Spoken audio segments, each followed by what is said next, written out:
I'm Dr. Paul Snowgrove, the Associate Scientific Director of the Ocean Frontier Institute and a professor at Memorial University. I want to recognize that the Ocean Frontier Institute's physical offices are located on ancestral and traditional territories of diverse Indigenous groups in Atlantic Canada. Our institutes are working hard to advance respectful and meaningful partnerships with Indigenous peoples. Welcome to the Ocean Frontier Institute's Social Sciences and Humanities Working Group, People and the Sea Speaker Series. This is, I believe, the 5th of 8 webinars this year, featuring international experts who seek to understand complex interactions between society, economy, culture, and marine and coastal environments. Thank you all for coming, and my sincere thanks to the working group for organizing this most impressive webinar series. I'm going to turn it over now to Dr. Megan Bailey, a Canada Research Chair in Dalhousie's Marine Affairs Program and a key OFI researcher and project co-lead, along with me on one of the projects, to introduce today's speakers and discussants and to moderate today's session. Megan, over to you. Thanks so much, Paul. Welcome, everyone. It is a huge honor and privilege to moderate today's seminar. And thanks, everyone, for sharing your morning, afternoon, evening with us, wherever this finds you.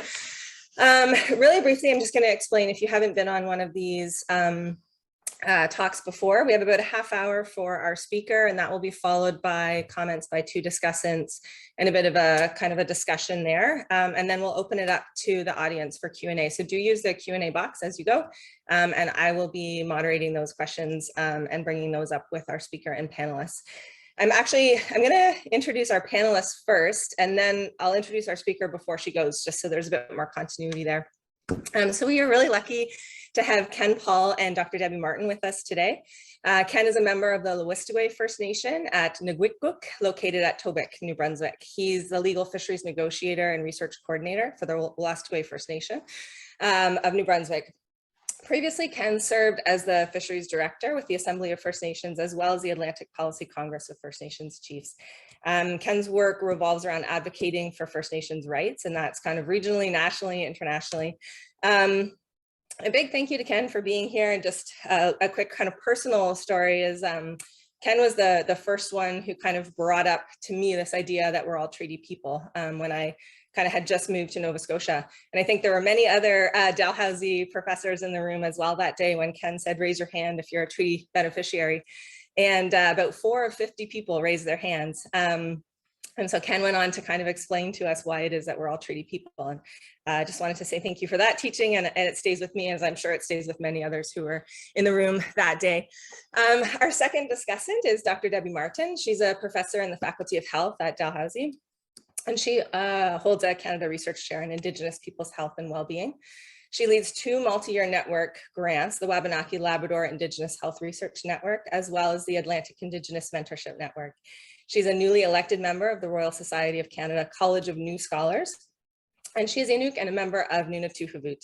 And Debbie, thank you so much for being here. I know your kind of focus is not oceans and fisheries, but it's really, I think, important for us to learn, from people that are outside of our kind of disciplinary or issue-specific context. So we really appreciate you being here today. Thank you. And finally, our esteemed speaker today is Dr. Sherry Pictou. She's a Mi'kmaw woman from Ulsukuk, which in English translation is water cuts through high rocks, known as Bear River First Nation. She's an assistant professor in the faculties of law and management at Dal and focuses on gender and Indigenous governance. Dr. Pictou is also a former chief of her community and the former co-chair of the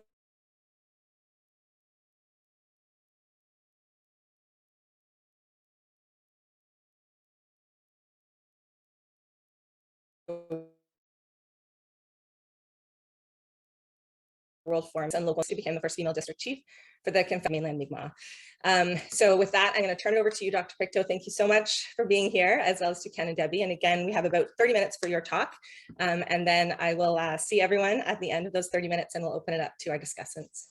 Thank you. Thank you, Megan, for such a wonderful introduction, and I'm so honored to be here with Debbie and Ken both.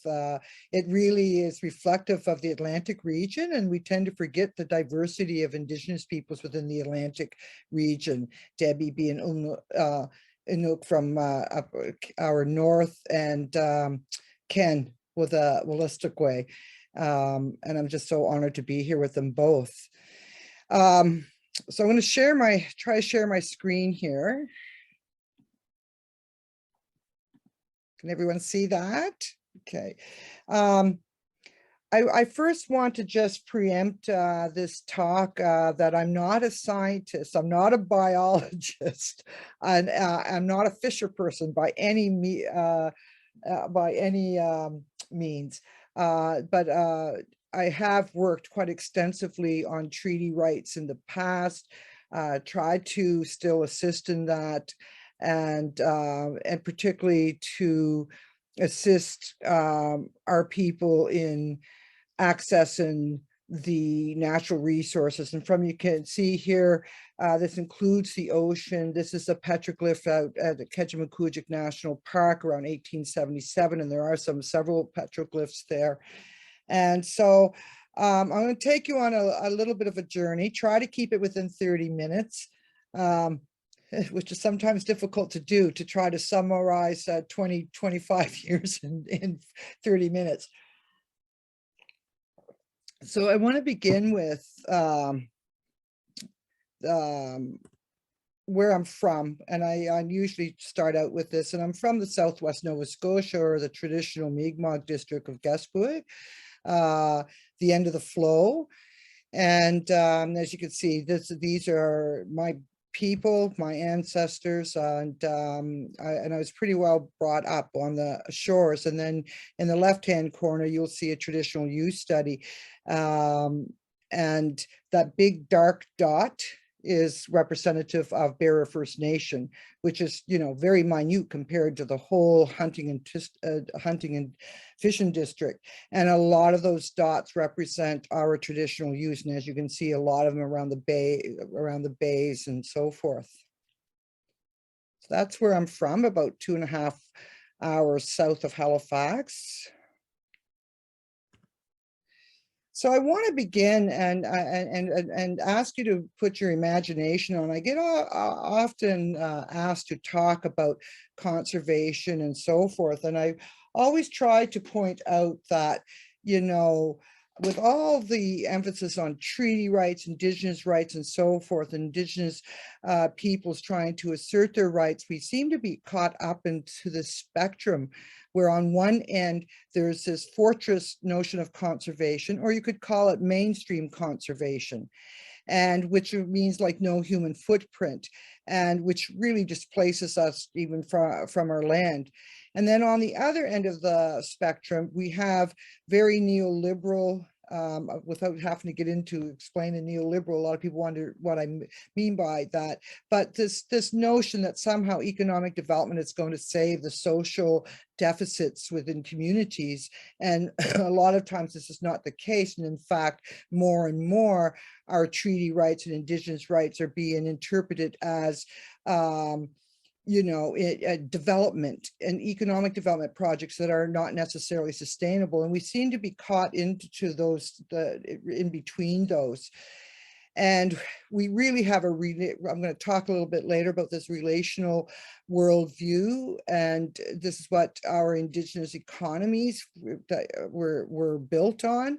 And it really encompasses an Indigenous and non-Indigenous, or human and all of creation, all of life. So for the purpose of this talk, I just want you to, I didn't have time to bring up another diagram, but on that right, I want you to think of the blue economy. Is this really sustainable development? And on that left, think of marine protected areas, because there's similar concepts. And before I go, and I know this will be old history to Ken, this is a little bit of the fisheries background. And it's difficult. It's so difficult for me to talk, and anybody on this call that knows me knows why. But in 1990, we had the Sparrow decision that led to the right to fish for food. And this led to the government's Aboriginal fish strategy. And they came out with these agreements, or they're known as food, social, and ceremonial. And when you think of communal, food, social, ceremonial, oh, these should be so appealing concepts to to Indigenous people, and sometimes they're very much co-opted, but these are otherwise known as the Aboriginal Communal Fishery Agreements. And then, of course, we had the Donald Marshall Jr. case in 1999 that upheld the 1716-61 treaty to fish for a livelihood. And I'm not going to get into all of that because that would take like several hours. But so the government again acted with communal commercial fishing agreements, which actually, ironically, that I didn't find out until 2013, that those communal commercial fishing agreements were actually, ironically, based on the Aboriginal communal fishery agreements of the food fishery. And so this has set the pretext for what I want to talk about. I'm going to emphasize, just go on and talk a little bit about my community. With respect to those two agreements, my community really feared that there was something amiss with those agreements. So they never signed a food fishery agreement. They never signed a commercial fishery agreement. And largely because they knew that this was one on the pretext of treaty, and really wanted to find out, what would a treaty right to the fishery mean? What do that really mean? How would you have a livelihood based on the treaty? And they were also scared, and which have been proven right, that these agreements was going to set the pretext to how fishing would continue. And what I mean by that is that, sure enough, those agreements, well, not the food fishery, but the commercial fishery agreements were supposed to be interim agreements. And here we are 21 years later. And as you well know, with the Cespanagity issue in 2020, that there's still no definitive way to implement the treaty. So this is where my work started to begin, because just think of that spectrum again of unsustainable practices. We were very much being, the response to the case was to integrate us into the fishery as it was, the status quo. And we learned so much about what that really meant. And it was basically, to make a long story short, a privatization of the fisheries. What used to be hundreds of independent fishermen were now coming under the auspices of companies. And in essence, that's what communal actually, by my interpretation, actually meant. That these weren't really Mi'kmaw per se or Indigenous per se, but the communal was sort of a stand-in word for company, and they made the chief and councils companies. So this is basically the last few years that and I always use these three circles, that we had these ongoing negotiations, which are still ongoing today. And I was hearing quite something different at that table, not just particular to fisheries, but to natural resources in general. And then Bear River entered into a lot of learning context that I'm going to talk about here in a second. And plus, through those learning networks that we entered into, we became quite active in a way at the World Forum of Fishery Peoples with the FAO, or at the United Nations level. And basically what we were trying to do was decipher, how do we implement this treaty right from our perspective? So I just want to take a couple of moments to acknowledge some important allies that just happened to align with Bear River First Nation and a few other First Nations actually in the Atlantic region. And this is where we were introduced with the concept of community-based management. Well, what's that? Or co-management, but I really like the community-based management. And I don't know if Dr. Tony Charles is on the call. I always like to embarrass him. We have such a long history, and he knows me both as a community person, a leader, and now an academic. And he's with the School of Environment at St. Mary's University, the director of the Community Conservation Network. And he helped produce this report, held some workshops on climate change and the poverty nexus with FAO, and currently working on small scale fisheries, environmental conservation and stewardship at the FAO level. Dr. John Kearney is an adjunct professor at the Marine Affairs program at Dalhousie University. He is also the former director of the Center of the Community-Based Management at St. Francis Xavier University. And he also had some projects that helped us to make those international connection with this concept of international learning communities. And I must say, myself and two of our current council members for Bearer First Nation have a certificate in community-based resource management. And also another colleague, an ally, is Arthur Bull. He's somewhat retired now, but he was the former director of the Bay of Fundy Marine Resource Center. I worked with him on some international learning networks in the fisheries, and he's currently an advisor to the World Forum of Fisher Peoples. And all three of these colleagues were instrumental in helping us, the World Forum of Fisher Peoples, have the voluntary guidelines for secure and sustainable small-scale fisheries at the international level passed, I think it was in 2014, I want to say, or 2016. And why I think that's so important to point out, it was because Canada did not want to pass those guidelines. And I really owe a lot to these people for mobilizing both the academic community and the fishing community, the Inshore Fishermen's Association, independent fishermen's groups, to really mobilize and advocating for Canada to finally approve those small scale fishing guidelines. And why would I care about this? It's because it is a document. It's not perfect. We had to fight word by word, but there's gender, there's women in there, but also the Universal Declaration on the Rights of Indigenous People and Indigenous Peoples mentioned throughout. And then I would be remiss if I didn't point out Dr. Martha Stegman, who is a professor now at York University, and she produced 3 really important films to document our experience. And I would highly recommend watching End of the Line, which was the last of the handliners, and then watch In Defense of Our Treaties. The two of them are sort of bookends of we're in the same boat, and it speaks to the privatization that we ran into of the fisheries. And then, of course, a few years later, she filmed Sikan Naduglamuk, which is really an important film. And it features former chief, now elder, counselor Carrie Prosper, and asked some fundamental questions throughout that film. So this has been over the last 20 years, and I wanted to mention these because this is so important.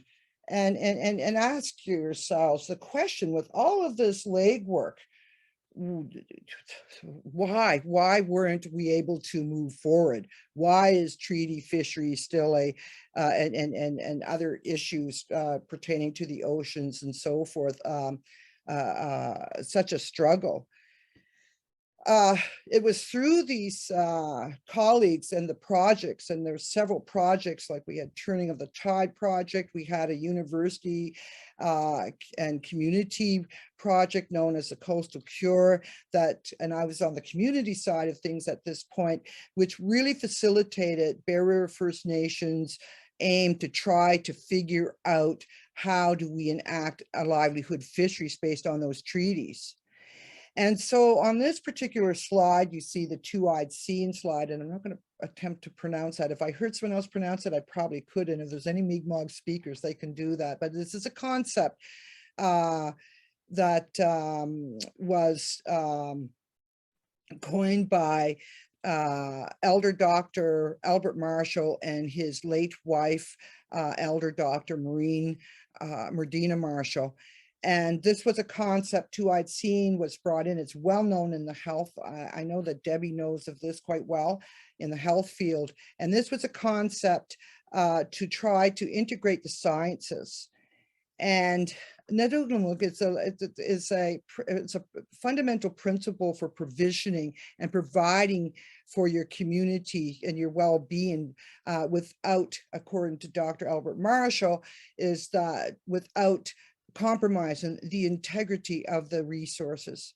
And he says both of those concepts have to work both together. And of course, you'll hear in you know, through 21, particularly people coming out with an livelihood fisheries plan.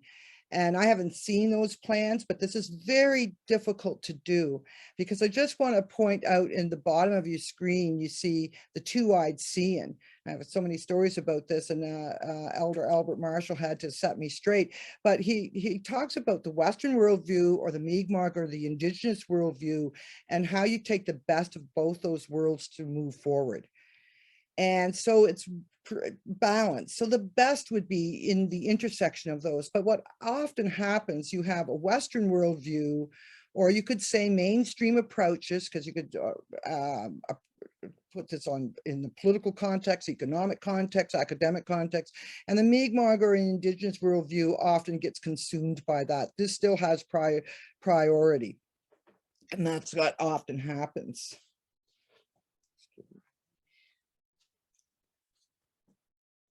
So more recently, my own community, along with the Annapolis Valley First Nation and the Acadia First Nation in Yarmouth, and I think that Glooscap First Nation in this district here, they're trying to enact the Gespuik, the concept of that traditional hunting and fishing district livelihood harvest.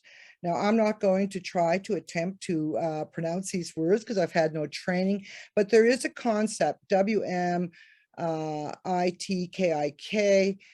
is an old Mi'kmaq word not commonly used today that may hold the Mi'kmaq concept of how the lands and the waters that we are connected to, the territory from which we are from and live, is to be harvested, hunted, fished, and gathered in a manner that respects the resources and all of our relations who live and harvest there. Hence the concept of Misidnogama, which many of you may have heard, all of my relations. So when we talk about that, we're not only talking about our human relations, but also all of life, or all of creation, as Deborah McGregor often says. And the other word is NMITIKNEN, which holds the concept of territory and the process of how we make decisions together, and much more. So there is this turn now of going back to our Mi'kmaq concepts. And I just want to bring up this slide again. Remember MPAs and the blue economy, and how Indigenous people are stuck right into the middle of that.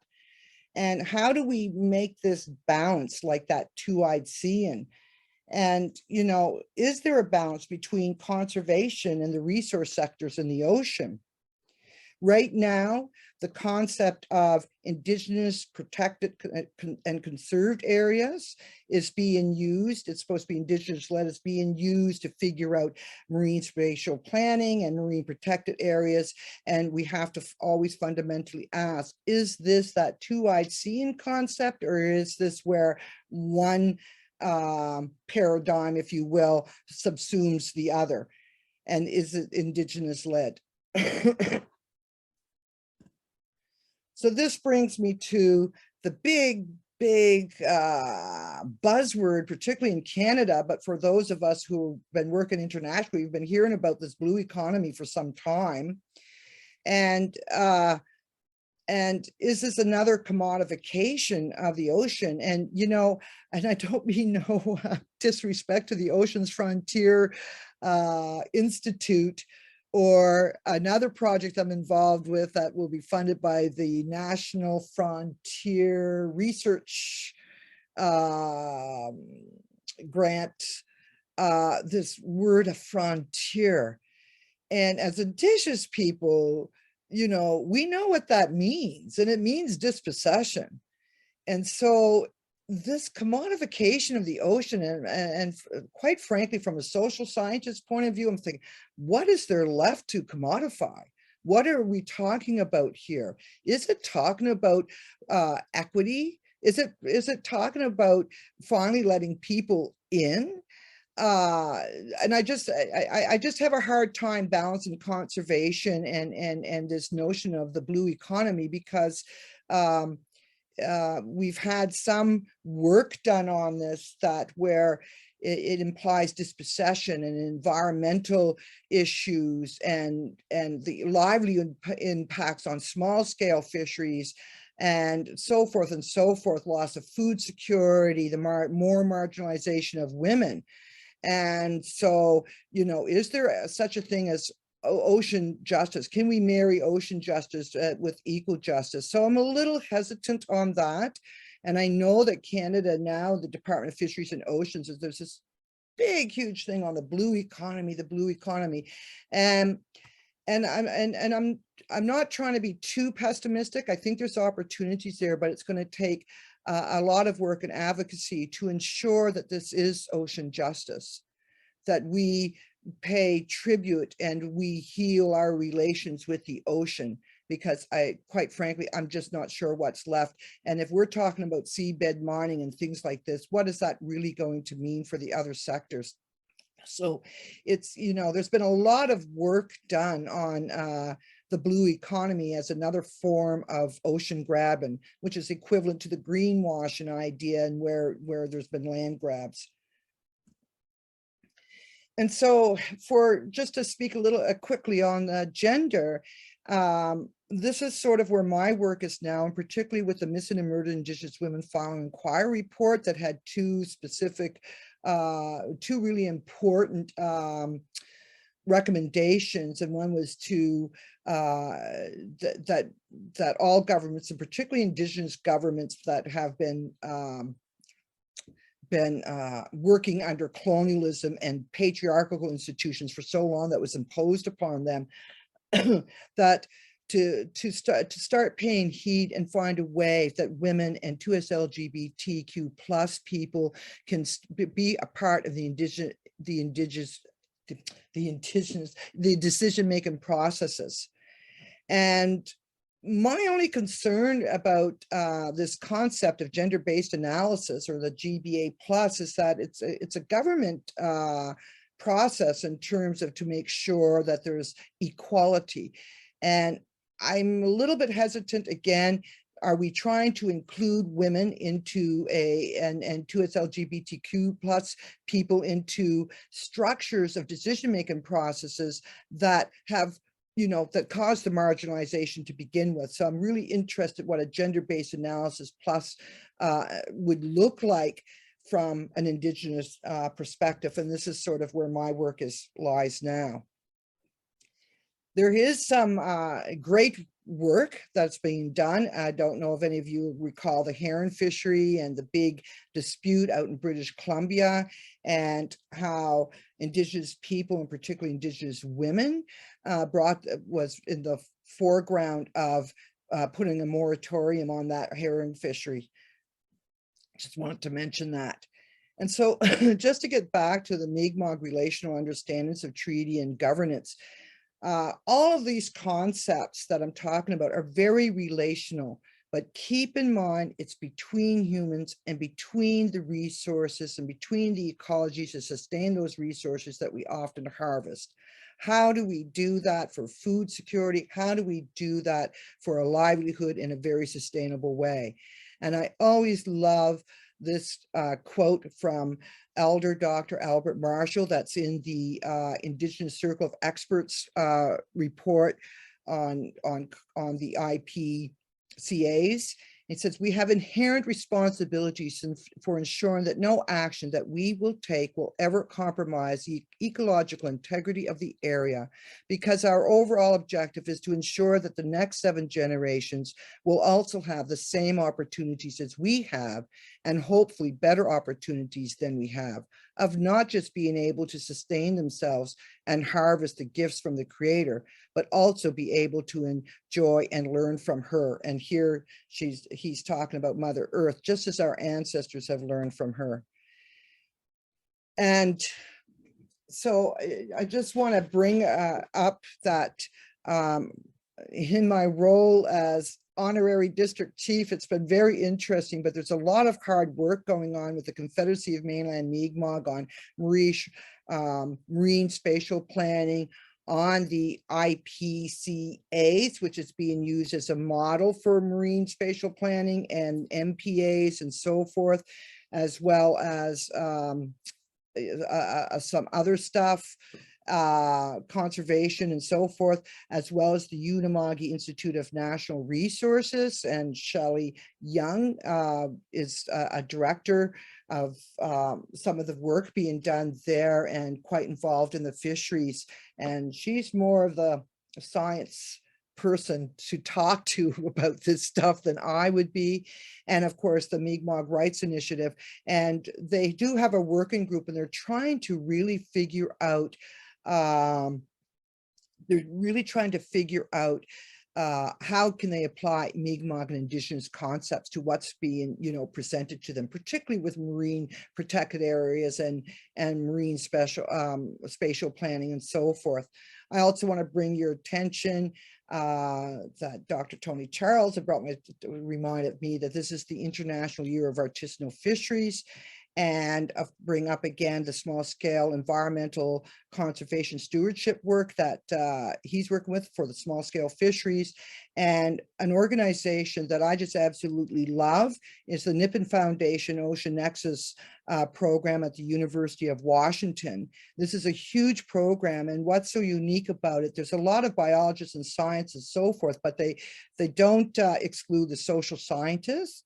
And we're really looking at social justice and equity when it comes to ocean governance.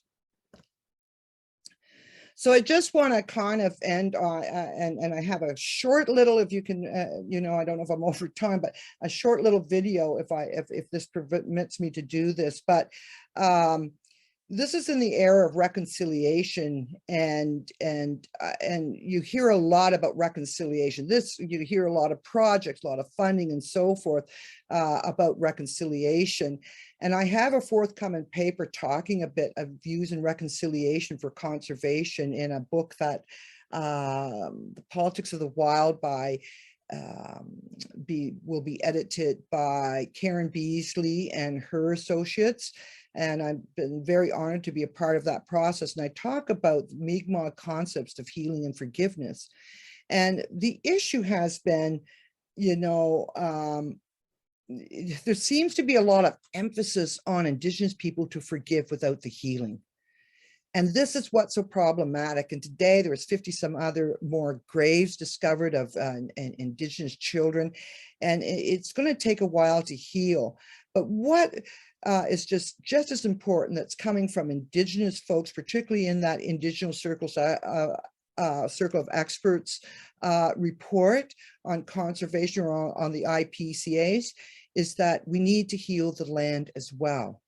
Should conservation be just pristine areas, or should we start restoring the damage that we've done? And I would propose that this is questions that we need to ask about the oceans as well.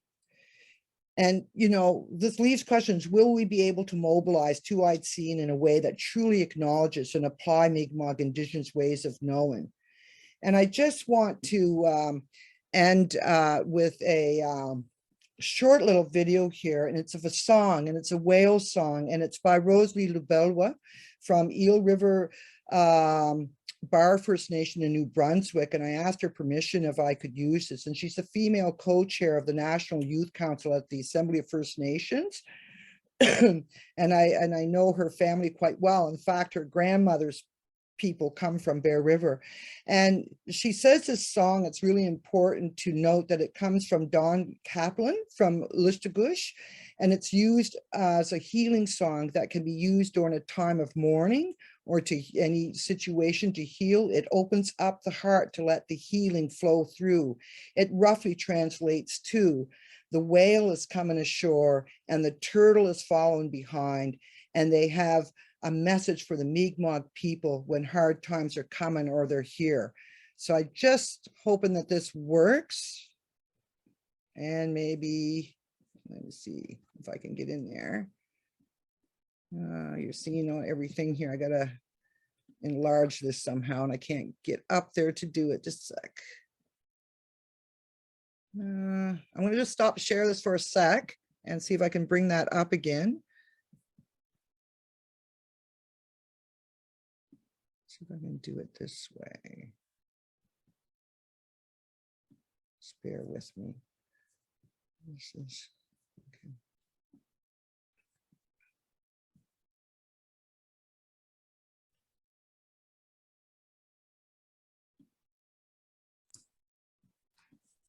Sherry, while you're doing that, I just wanted to call attention that Tony Charles and John Carney are on the call for you. Oh, lovely.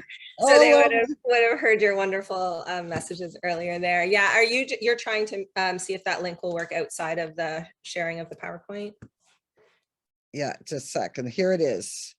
Oh, awesome, thanks.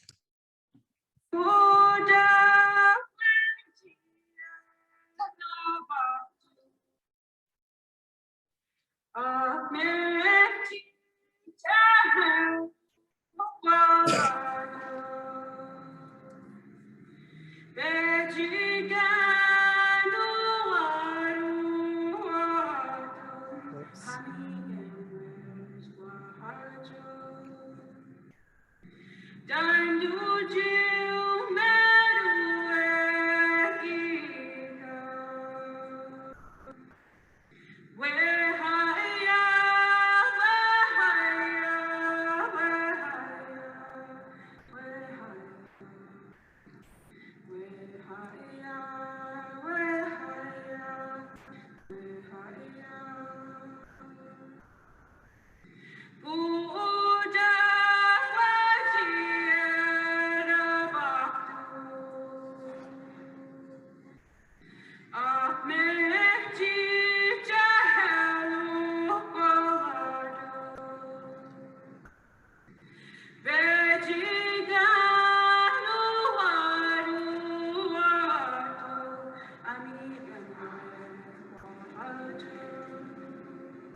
So, Malala, thank you everybody for listening to me.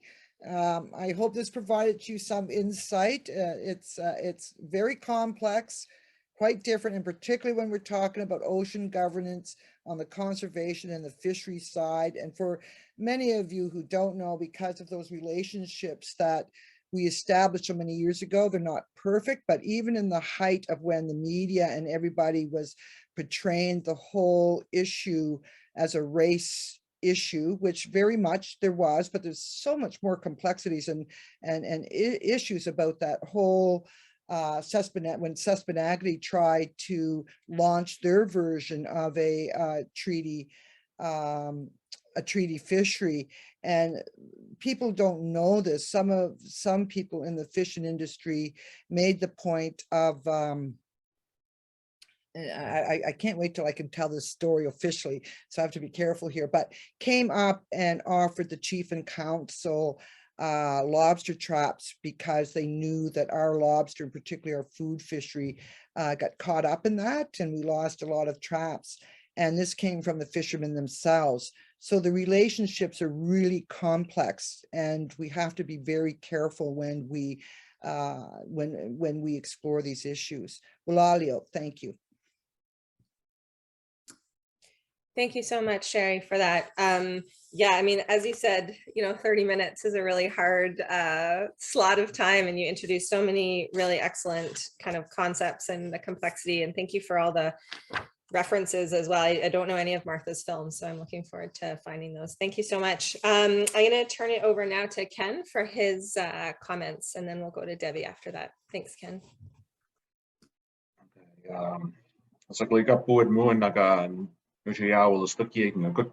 My name is Ken Paul. I'm from the Tobique First Nation up in New Brunswick. I really appreciate what Dr. Pictou had been presenting here today. I know that she has been working on these files for decades now and has always been very consistent in her approach and unrelenting in I guess being proud from who she is and where she comes from. So I'm going to try to do mine in 5 minutes, as is allotted, which will be harder. And I really appreciate Dr. Bailey inviting me to come and give commentary. So the treaty relationship is really important. But before I actually talk about that a little bit, I want to talk about the being Indigenous and how our rights actually stack up and how we're actually trying to approach this in our relationship with Canada. As an Indigenous person, I have inherent rights. It's my birthright. It's my ancestors were literally born on these lands, buried on these lands. Their blood runs through the soils, have fed countless insects that have been feasted upon by birds, by fish. So our DNA is embedded directly into this lands from where I'm sitting here. So, and I'm very privileged to be able to work back home in this context. In the inherent rights are a basis for all of our rights.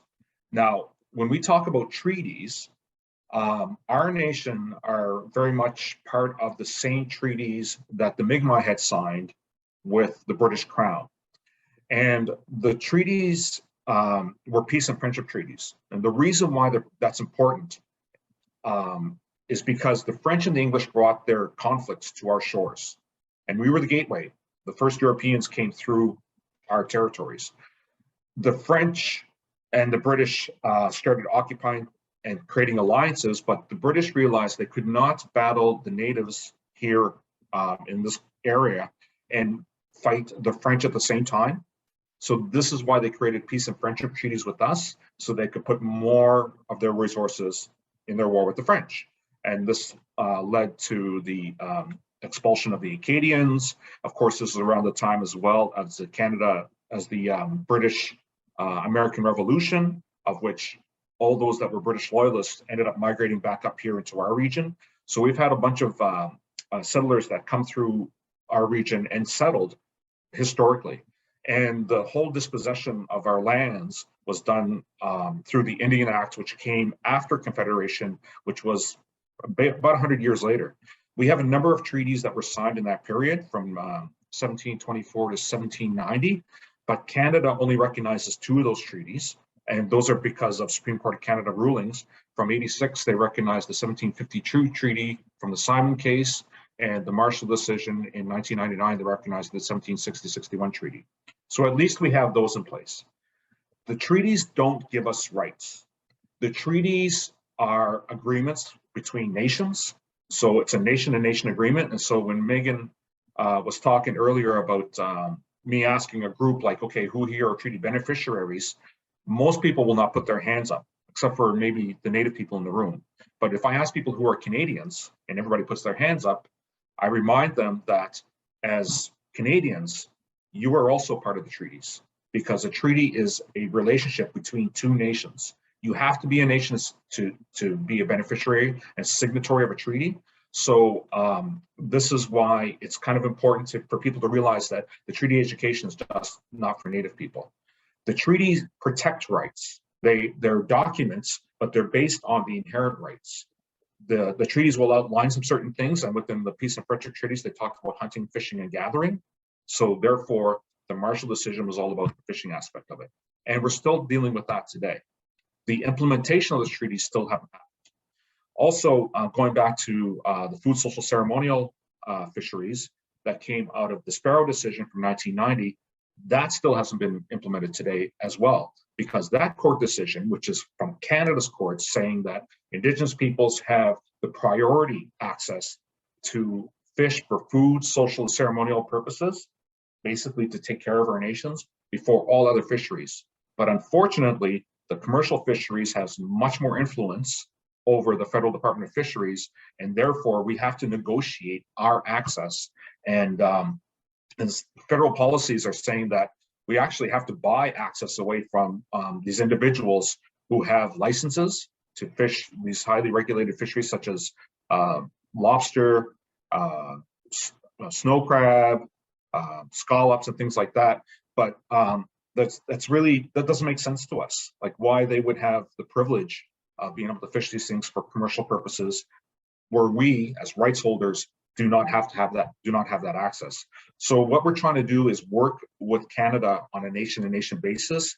And if we can get the governance part of it correct, then I think we'll be able to get more equitable access and actually take on that role and the responsibility of actually governing ocean space and any other kind of marine resources, and receive benefits from these resources. So that's a really important thing for people to understand, because I know it's really difficult. The provincial education systems has failed all Canadians because they don't talk about treaties. I know when I went through school, I learned all about the French Revolution, and I learned all about the Soviet Union, but I didn't learn about the treaties in my region, you know? So I've had to do that as a professional, as an adult, and I'm trying to teach that to my nieces, my nephews, my kids, and anybody else who are young and impressionable age, so that they understand where they come from. That's really, really important. The other thing I wanted to mention, Dr. Sherry made mention about small-scale fisheries. Right now, we are just within the first year of the UN decade of ocean science. And so this is going to go on until 2031, which is great. What we're trying to advocate for in general is to have more Indigenous peoples involved with a lot of the ocean research, because our communities have questions as well. Our coastal communities are very vulnerable to the changing ocean climate. We are not benefiting from the resources from which other nations are actually going out and doing a number of different things. And we're really concerned about the mismanagement of our fisheries, because the objective, it seems from Canada's perspective, when they manage fisheries, and this kind of relates back to the blue economy as well, is to maximize economic gain without understanding the entire ecosystem. We know that from our teachings and from our ancestors that the environment and the ecological integrity has to be first, and then you get economic gain. There's a perception out there that Indigenous peoples they're environmentalists, that we're not interested in making money in economies, and that's false as well. It's just that our approach to it and our whole idea, our value systems are really based on the long-term sustainability. And if that means that we have to sacrifice the maximization of economic benefits, then for the most part, we'll do that. Now, if you talk to individual Indigenous peoples in the region, they're going to have different opinions about that. But the overall general aspect of that is that we're looking out and we're trying to plan for the coming generations, which was part of the quote that Dr. Sherry had put up with Albert Marshall, who's one of our treasured elders. The other thing to keep in mind for this year as well, it's the UN year for small-scale fisheries. Now, I've been doing some work internationally as well with the FAO. I don't like, and I think it's actually very colonial for Indigenous fisheries to be categorized solely as small scale. So we're trying to figure out ways, both nationally and locally, to try to influence that aspect of the FAO's small scale fisheries and their approach to Indigenous peoples, so that if we have industries, if we have Indigenous peoples that want to get industries, such as the Mi'kmaw coalition that had signed on with Ocean's Choice to take over Clearwater, that we actually have a supported right to do that. Now, the small scale is by large means like the most sustainable, but there are going to be different aspects when we have to compete on the larger scale economy, and but we want to do that under our terms. So these are some of the things that I sort of picked out of what Dr. Sherry had presented. I really like the concept of ocean justice. I'm going to explore that concept a little bit more, but I just wanted to relate some of that information to you. So thanks. Thank you so much, Ken. Yeah, and there's some DFO folks on the call as well. And so I think, hearing from both Sherry and yourself in terms of like the blue economy is, very much in a state of development. And so trying to kind of get our heads around, how to move forward in a way, anyway, is really helpful to hear those comments as well. And also this idea that treaties don't give rights, but they protect rights. So that's an interesting perspective. So thank you so much. I'm going to move over to Debbie for her comments, and then we'll move back to Sherry and she can reflect and respond to both of you. Thanks, Ken. Debbie? Great. Thank you, Megan, and thanks, Sherry and Ken, for your perspectives on this. And as Megan pointed out, I'm not a ocean sciences researcher at all. I do health research. And so the perspective that I bring, or I thought I would convey to you, is my experiences in doing and undertaking research and the importance of Indigenous ways of knowing being brought to bear on issues related to health, and then issues related, I think, that apply to the context of oceans. I'm just going to have a little drink. So whenever I teach about Indigenous people's health and well-being, I usually talk about the importance of history. And when we talk about history, I think it conveys the idea of supporting the resurgence of Indigenous forms of governance. And then I think that implies that it's really incumbent upon all of us as treaty people to then better understand our own complicity in ongoing colonialism when we support and advance non-Indigenous approaches to fisheries governance, non-Indigenous approaches to oceans management without the existence and appreciation for Indigenous ways of knowing. It's often assumed that the fishery and the oversight of it is not already deeply rooted in culture, whether it's European, Western European culture, or whether it's Indigenous culture. It is always rooted in people, right? And we are social beings. And, Sherry points out that Indigenous peoples have, value systems and belief systems that emerge directly from our relationship to our surroundings. And so and Ken, I think, reinforced that as well. Our languages, our cultural protocols, and our very identities are really, truly, intimately interconnected with the lands and waters that are around us. And yet, when we look at the history of education, the history of justice, the history of economic development, the history of healthcare, our textbooks would have us believe that, the marker of success of any society is the degree to which it can measure up against this Euro-Western standard. And what this does is erase the very real and very damaging roots of Euro-Western history. And some of Sherry's writings, I read a little bit about some of the stuff that she's published recently.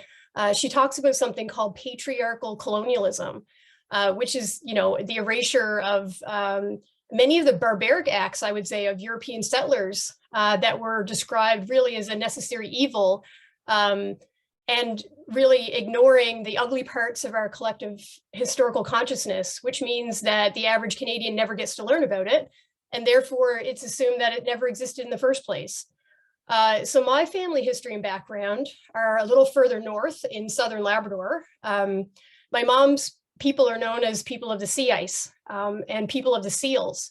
And so the ocean is a very important part of my own history. So the bounties of the ocean were absolutely necessary for survival on the coast of Labrador.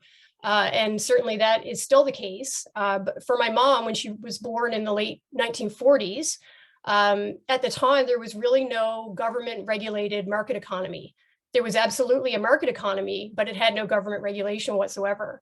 And so I would argue that, you know, capitalism kind of proceeded very unfettered, with people like my grandfather, you know, trapping furs in the winter and fishing in the summer. And then he traded the fish and the pelts and stuff to feed his family. And so that way of life came from a deep knowledge of the land, the sea, the ice, and the air that really isn't taught in university. And so, you know, the south coast of Labrador was written about, however, by the British as far back that we can trace as far back as the 1500s, because it had some of the world's most lucrative fishing grounds. The British and the French fought for control over the lands and waters of southern Labrador, and both parties took active measures to drive the Inuit further north.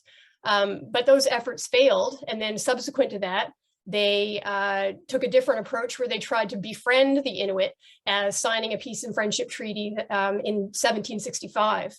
But at that time, the governor of Newfoundland, Sir Hugh Palliser, described the Inuit of the south coast of Labrador in this way. He said, Eskimos had the character, and that's the term that was used back then, Eskimos had the character of being the most treacherous and barbarous of all savages ever known. And so meanwhile, I've been doing a little bit of my own digging into our own Inuit history. And there's another quote from Sir Hugh Palliser from 1763, and he's referencing British ships, fishing ships that arrived in southern Labrador.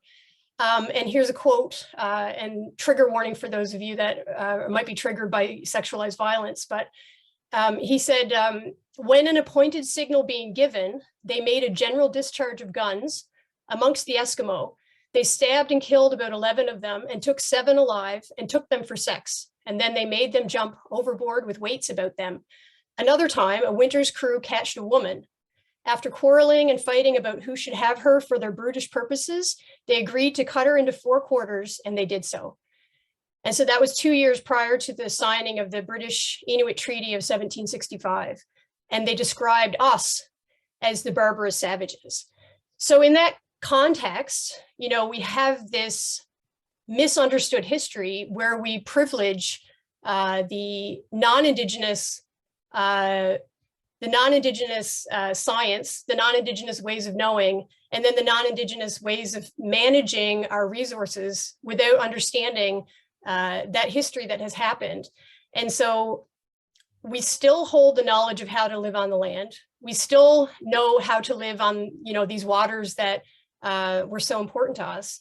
And yet all of that knowledge still exists and persists outside of the context of oceans management, the blue economy, if you will, and ocean science. And it doesn't really account for it because it continues to assume that it is less than, that it is unscientific, and therefore it's not a valid way of understanding the world.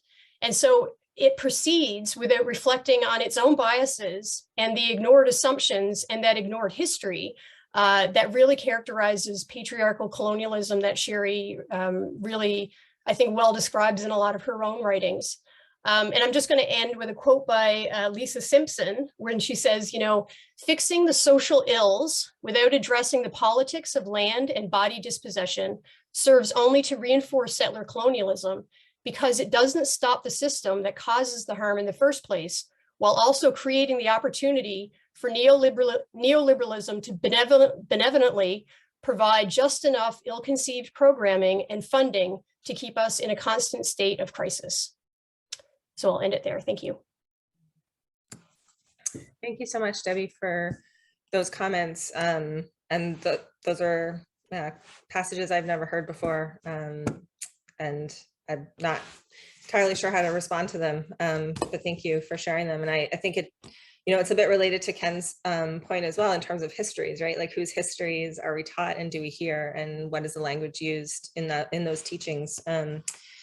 So thank you very much. I'm going to turn it over now to Sherry to respond. And I also just want to remind the audience, if you want to start populating the Q&A box after Sherry responds, and we have a brief discussion here with the discussants, we'll move over to the Q&A box for the audience.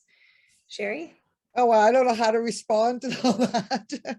Thank you, Debbie, for acknowledging that work. Yeah, you know, when I was talking earlier about the recommendations, there's 231 in the Missing and Murdered Indigenous Women's Final Inquiry Report. They speak to this patriarchal colonialism that Debbie mentioned. And what was particularly interesting to me was the governance piece. How do we have women, you know, more involved, and 2S LGBTQ plus people involved in the governance piece, but also to have social, economic impact assessments as well, gendered social impact assessments. And I fear a little bit and I'm going to push back a little bit on what my dear friend, and we've had these debates throughout the years with Ken says a bit, but I know where he's coming from in terms of, you know, going beyond small scale fisheries. I fear a bit that often we have compensation without the healing. Often we have, you know, without the healing that needs to take place.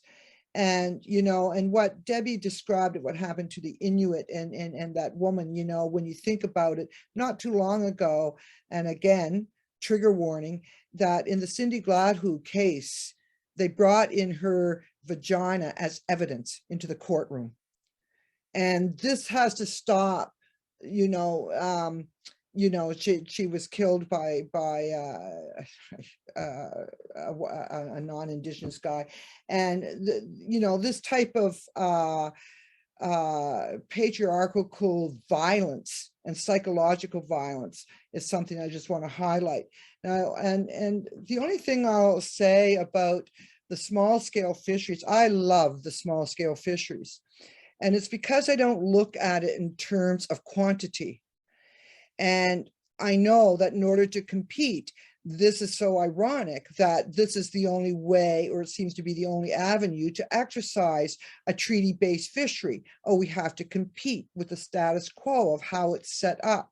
And this, oh, I know that I have colleagues on the phone or on the call that could speak more better to this than me. And it's this notion of having fewer companies as opposed to 100 independent fisher persons is a lot more easy to manage than those hundreds. And how we, you know, I don't want to go down there because it gets into Harden's tragedy of the commons and so forth, because I always like I like the concept tragedy of privatization.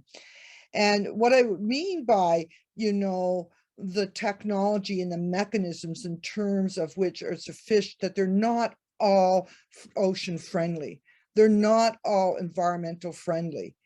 And so I'm, you know, ironically, I'm sitting on a working committee, very honored to be there because it involves Senator Christmas and our regional chief and so forth, of really looking at what Indigenous governance means. And we had linguist Bernie Francis on, and we have no word for governance. We have no word for sovereignty, which is, you know, in the language, which, you know, and I remember Elder Joe Marshall said, Joby Marshall said, you know what your sovereignty is? What your word is? Mi'kmaw. He said, be Mi'kmaw, that's your sovereignty. And so Bernie came up with all of these concepts, but we'd have hundreds of words that describe responsibility, our people, and looking after one another, and leadership, which is so interesting. So those are the concepts that I'm interested in, as well as what are the industries that we want to attract based on our principles, as opposed to these mechanisms set up. Oh, we want to consult with you on this. We want to do this, so we're going to consult with you on it. And yes, there is that duty to consult, but you know, what about if the Mi'kmaq say, and Indigenous people say, you know what, based on our principles, here are the industries that we're interested in, and we're looking for investors on that for them, and we will, you know, consider applications to consult with us based on those principles. And so anyways, I just wanted to point that out, Ken. I know what you're talking about, but so many times, like, you know, I was so disappointed here a few years ago when we signed an impact benefit agreement for coal mining. Why would we do that? And you know, it's the same as like, okay, I remember back in 2003, negotiating with DFO of possibly signing an agreement until they told me that we had a full bay scallop license, but the only way that we could fish that is by dragger. Now, which is false, of course. And why couldn't have we taken that and divided that up and created more livelihoods? So that's the only thing that I would warn about the small scale fisheries in the industrial sector. Like, yes, we have a right to enter into the industry, but I really sure hope it's based on our principles, our terms, and more sustainable mechanisms of harvesting. So I just wanted to point that out. Thank you very much. I hate being moderator. Why am I here? Which is, I did want to give kind of Ken an opportunity to respond, but there are also questions coming in, and it's 1:37. And so I'm going to go to the questions, also recognizing, you know, that, yeah, Sherry and Ken know each other and can continue the conversation. It's just a little bit of a pushback to be careful when we define small scale fisheries from the industrial sector, thanks, or the large scale. Yeah. No, it's really interesting perspective too, around like starting with the community and then inviting in the development partnerships that make sense for that community, right? And community by community. And I think this is something that Nunavut communities are working towards, is like, each community may have a very different desire for what is the development and offshore commercial aspect that they want versus more inshore fisheries, right? That this is a community by community kind of decision. So yeah, I'm going to move over to the Q&A. So the first question here is, how much is it right that for Indigenous communities, fish mean more than food? Please describe in the perspective of developed, developing, and underdeveloped countries and regions. So I think this question is kind of, trying to maybe draw parallels between that neoliberal and commodification of food that we think when we think commercial fisheries, right? And, you know, is fish more than food? What does that mean? And if there is kind of an ability to put that in that context of, developed, developing, developer, least developed countries. So Sherry, I'll go to you first, and then I'll move over next to Ken, I think. Boys, oh boys, whoever posed that question, that's a crux of the matter. You know, is fish becoming more important than food? I know with some of my colleagues, we pushed a lot, and the World Forum of Fisher Peoples did too, pushed really long and hard to have fish recognized as food.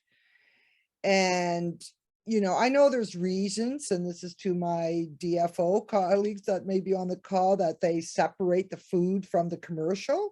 There's all kinds of reasons for that we can't get into now. But I would say yes, very much. And in fact, when we first tried to introduce the small scale fishing guidelines, it was the rich countries that say, well, no, we don't need that in our country, but we will help the poor countries learn to fish. And I'm there like tearing my hair out of my head. No, because like we've been fighting so long and we can't even get a treaty right. And you want to go and, you know, so I think again that there's an assumption, it's quite complicated, but there's an assumption that the North knows best. And the develop and developing, or the North and the South divide, the contexts are very, very different. However, sometimes I get frustrated by that because particularly when you talk about, when we think of colonialism in terms of statehood, as opposed to the contemporary forms of colonialism we all tend to, that we're struggling against, is that those type of divisions disguise what's happening in rich countries. It very well disguises of what is happening to Indigenous people. And this was the most frustrating part at the international level, because that's how they work. They work in developing and developed, and so forth. But this is something that we should really start fundamentally thinking about in terms of fish and food as food. And I know my friend, Kerry Prosper, would always talk about, we should be thinking of food first. That should be the ultimate priority. And then, you know, the commodification afterwards. And some communities are doing it, you know, and I know that Ken knows of some of these communities. Some of them are you know, they struggle to do it because they're not doing it on their own terms, but they're finding ways to, you know, secure that food sovereignty, if you will, or food security, as well as trying to ensure that everybody has a, you know, that can have a livelihood. I don't know. I feel like I'm rambling on. I don't know if I answered that or not, but. No, that's great. Thanks, Sherry. Ken? Yeah, so this is actually, how much is it a right?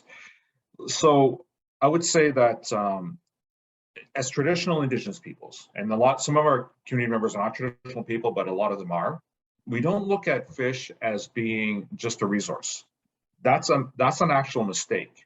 I know that I've seen like news items and stuff like that when they've had salmon shortages in Western Canada, and I particularly remember this one news clip where the salmon came back one year in unprecedented numbers. They never realized that there was a surplus of salmon, but the moratoriums are still in place, and there was a recreation fisher, an outfitter, that was pointing at those salmon saying, "Oh man, look at all those salmon out there, what a waste."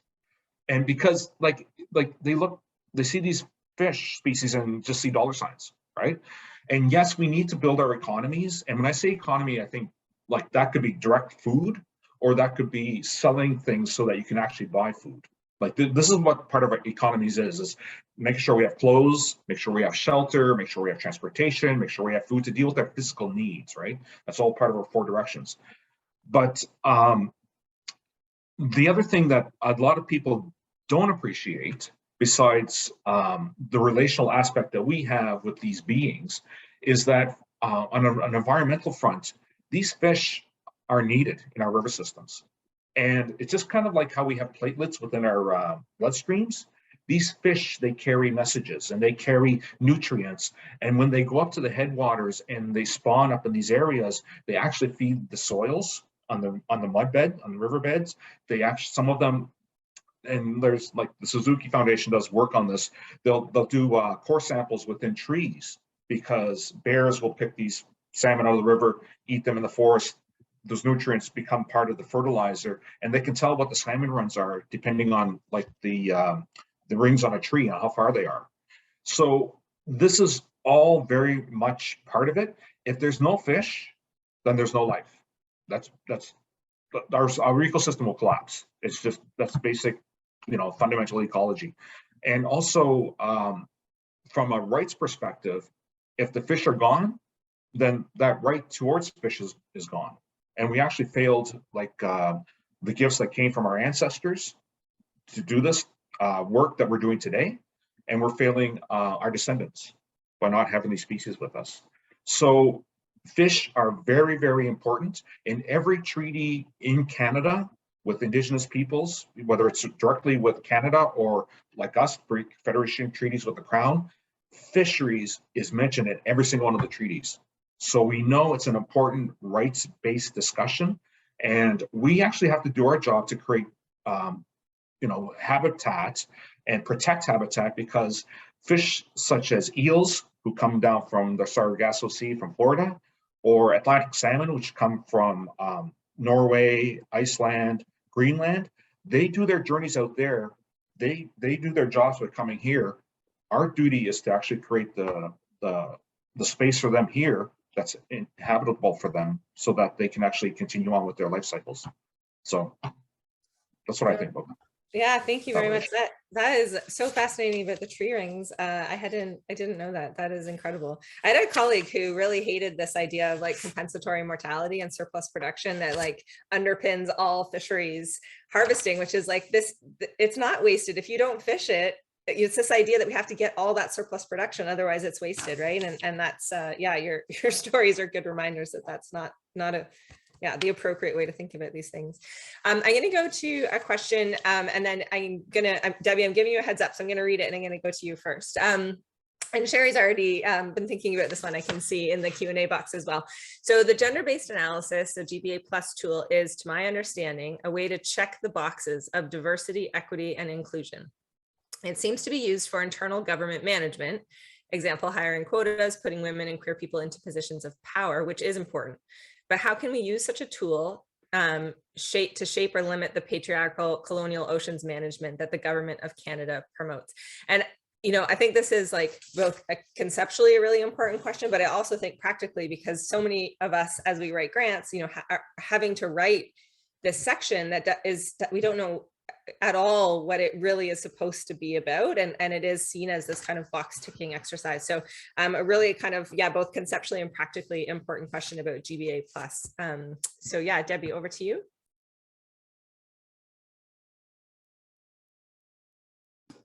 I was on mute. I think the question is a good one because it speaks to the idea of conceptualizing the issues of whether it's race or whether it's gender, or whether it's racism or sexism or patriarchy or whatever. We need to think of it in sort of like levels. So if we thought of like the example that I provided in that quote that happened to that woman from the 1700s, that would be an example of like sort of individualized violence, right? And that individualized violence can be understood as such. Maybe it was a one-off, but I think we would probably look carefully. We would see that there was probably a culture on that particular ship that may have enabled that individualized violence to happen, right?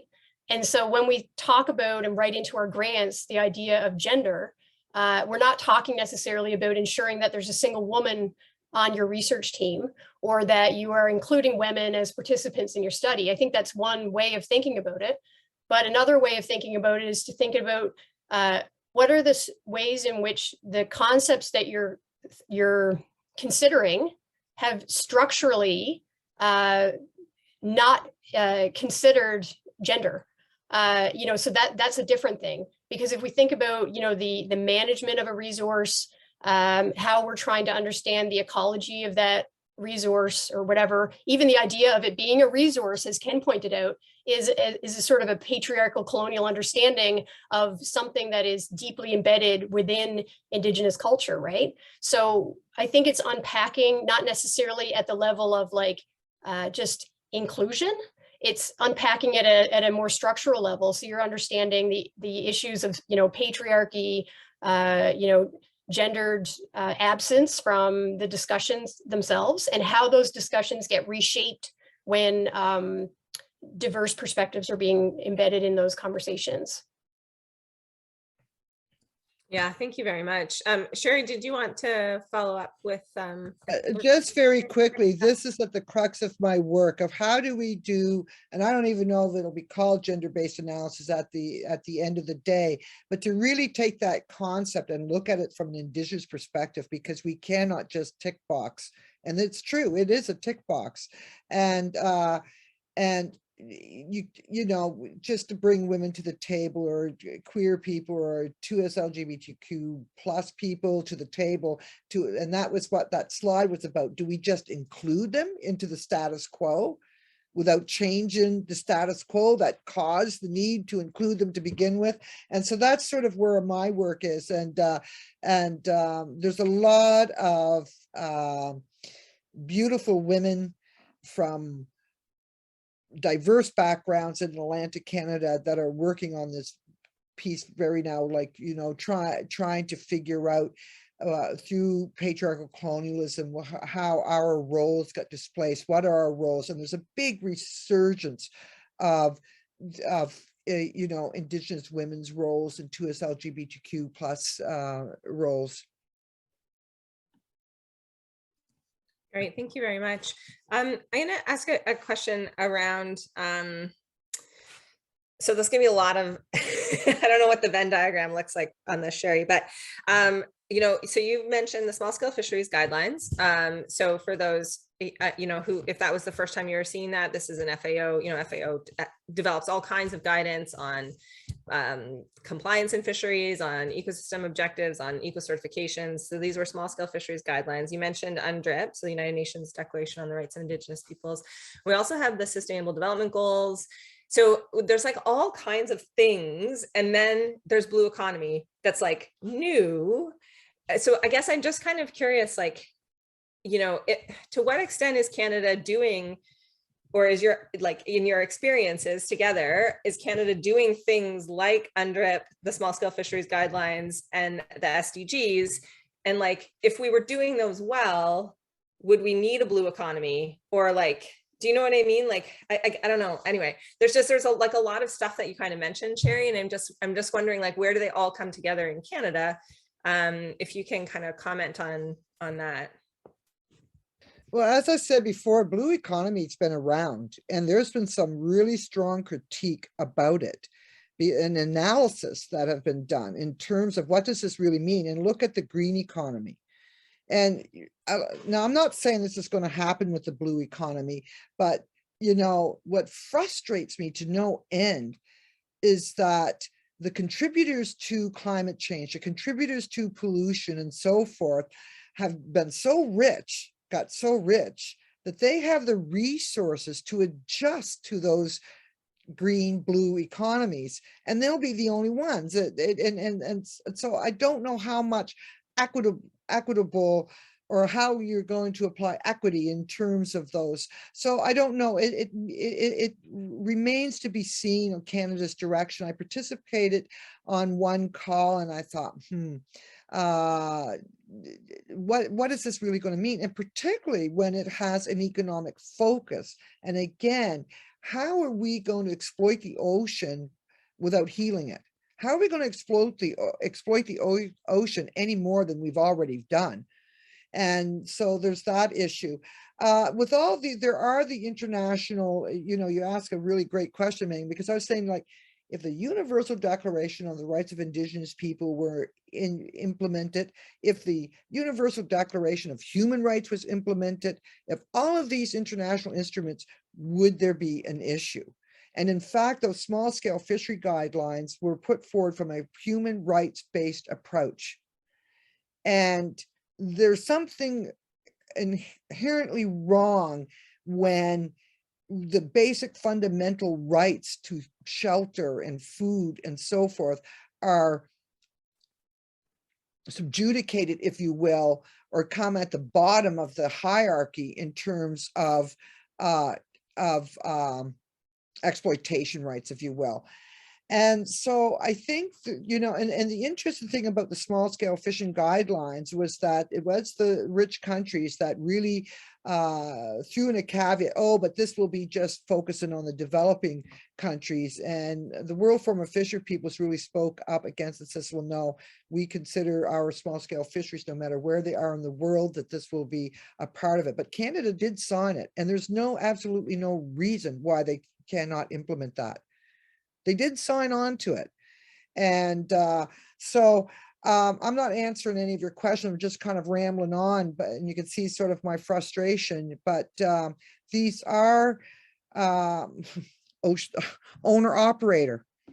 We had that for a long time, but companies found a way about that. And by the time that Canada got into really enact an owner operator, by that time, all the independent fishermen have become really, you know, dispersed. I shouldn't say that, like, you know, because I don't really understand all the science and so forth behind it, but I do know it was a concept that I had a real difficult time with, owner operator, but then until I understand that these were sort of independent fishermen that fished for themselves. And now there's a lot of fishing for companies. So I do think we have a ways to go to make things more equitable. And this, in fact, has been an issue now that we've had 20 some odd years of commercially fishing, that community members are saying, well, where's my right to fish.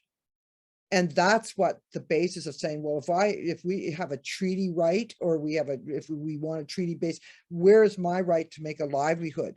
Because sometimes they don't see the benefits, like a lot of communities, they have fishing fleets and so forth, and they divert that fund to social programming and so forth. And so it's hard for an individual to see that. And so there's a lot of issues still to work out. Yeah, I didn't even forget your question now, but the tools are all there, Megan, I guess is what I'm trying to say. It's a matter of political will and to sit there and implement them. Thanks.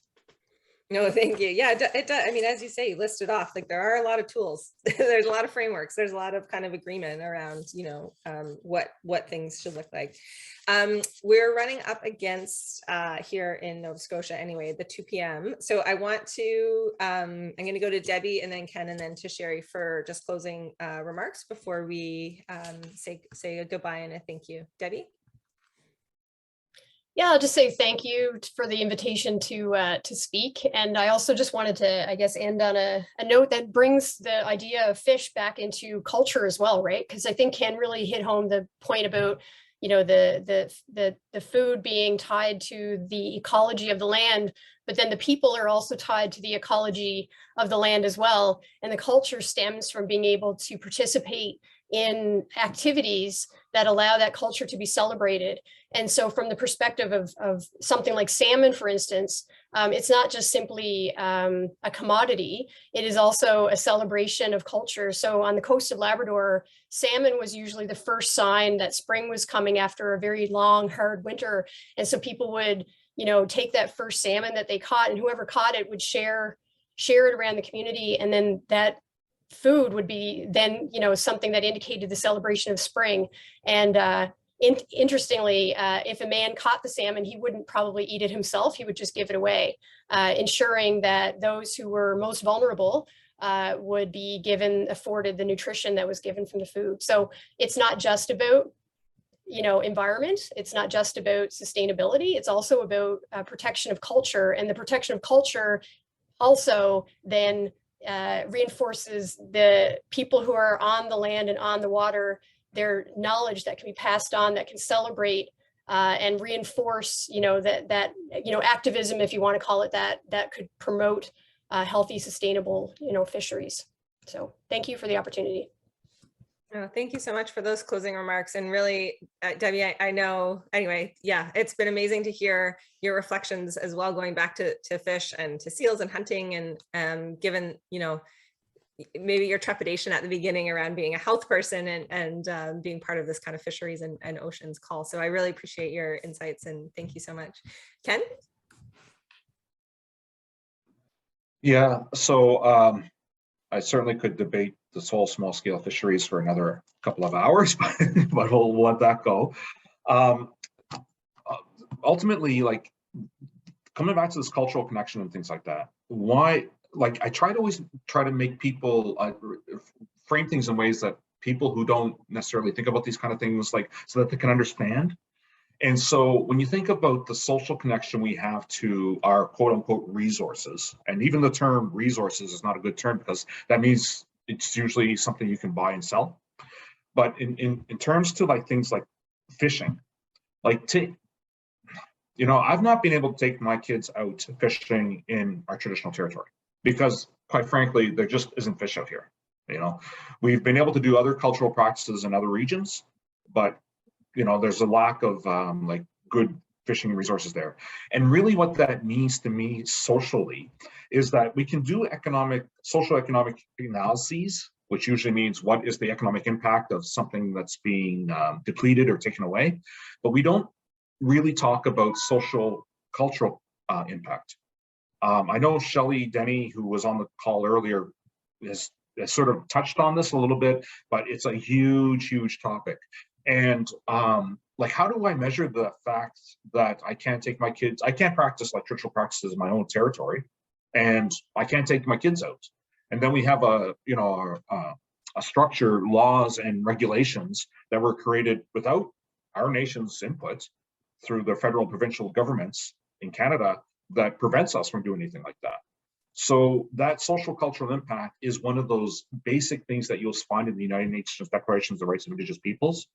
I was really upset that Canada had put that into law, because what it does, it puts it, it's one of those declarations that, even though it's not legally binding, is something that's supposed to be a framework above a constitution, but really now it's free, prior, and informed consent with conditions. So it's basically just a consultation document now. And I think they really took a lot of the power away from that by forcing it through. And additionally, we weren't consulted on that. Like, nobody in our nation was consulted on that when they pushed that through before the last federal election. So, unfortunately, like, the law of UNDRIP is not good law, but at least the declaration is not going anywhere. So that's really important. I also, the last point I just want to make is that a lot of times when there is any kind of progress made with Indigenous peoples, any kind of investments made by industry or by federal governments, or even like any kind of like institutions that do partnerships where funds come into a community, they always kind of look at it. It's always being positioned in the media as like, okay, this First Nation's getting money, so this non-Native community is not getting it. It's always an us versus them in the media, and they kind of set up the conflict because they need to sell cars, they need to sell soap, and all these other things to try to get, if it bleeds, it leads kind of thing.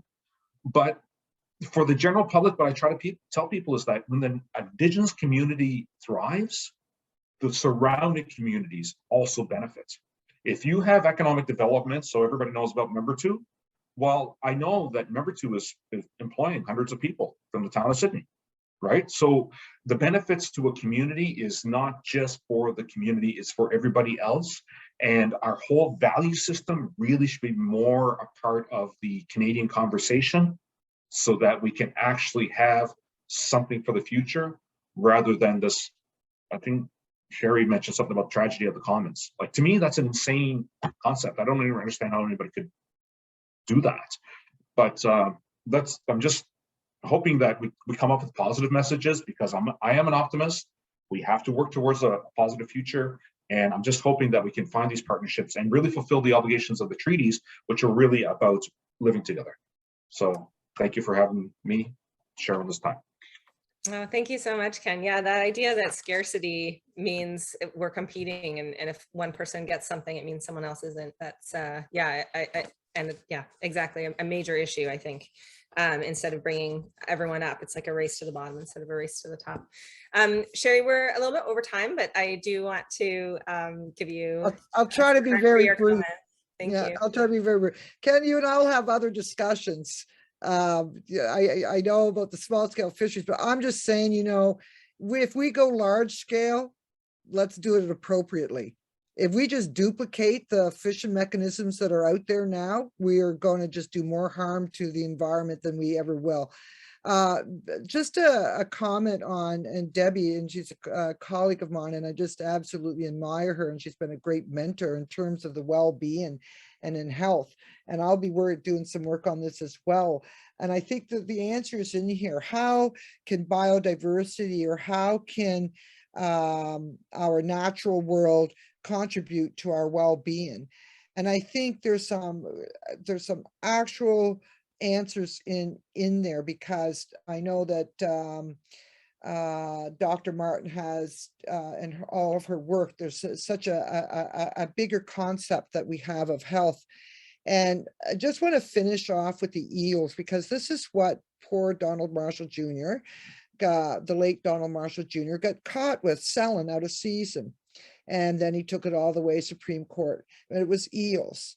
And if you look at that film, and they're all available on the YouTube, by Martha Stegman and Carrie Prosper, you'll learn a little bit more about the eels in there. But just even this time of month in February, the eel was used, everything was used. This was the time that we had eel soup, where we ate eels, and it was great medicine for our elders, and particularly those who were going hungry and surviving this time of year. And the way that Elder Carey even describes is that there was not one part of the eel that was discarded, and that in fact that the eel skin was used for bandages. And so this is how this is a, you know, a reciprocal relationship. How do we sustain our eel so that we bring back that medicine and for our well-being of our people? But thanks everybody. It's just been it's been fantastic. I try to run away from fisheries. And as Ken says, he's known me all my life, and I just can't seem to run away from it or the oceans. But it's been a great honor and a great honor to see Ken and Debbie. I couldn't be in better company. And thanks, Megan, for organizing this and the Ocean Frontier Institute. Thank you. Thank you very much. A round of applause for all of you. Thank you so much for sharing your time and your experiences and wisdom with us. Really appreciate that. And thanks to everyone for joining us online. Take care all. Have a great day. Bye. Thank you.